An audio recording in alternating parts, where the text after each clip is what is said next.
An kitsuki Tipshano bakan poi Shariat ne shatoi Nyarukum jupu jini Ngaslem ban shamyaki Ban imarway haperthai Ya nga nam lenoi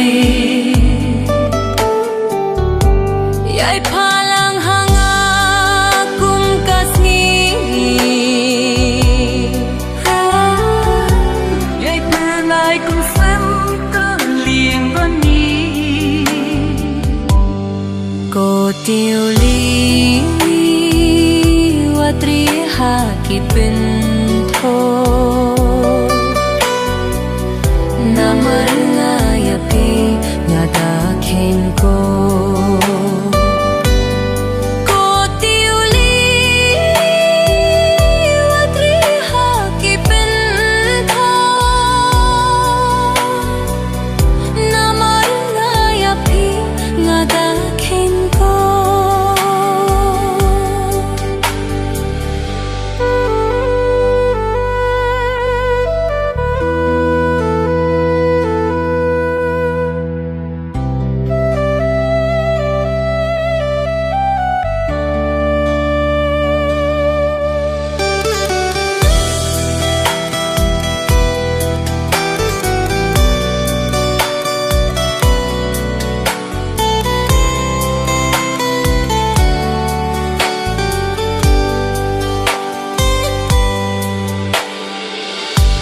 Pengat ba iu bitiang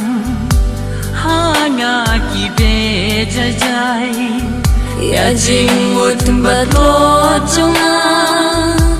Ilari sajnai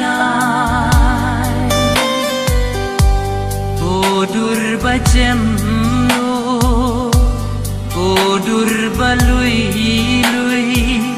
Abangan dayo ketiapi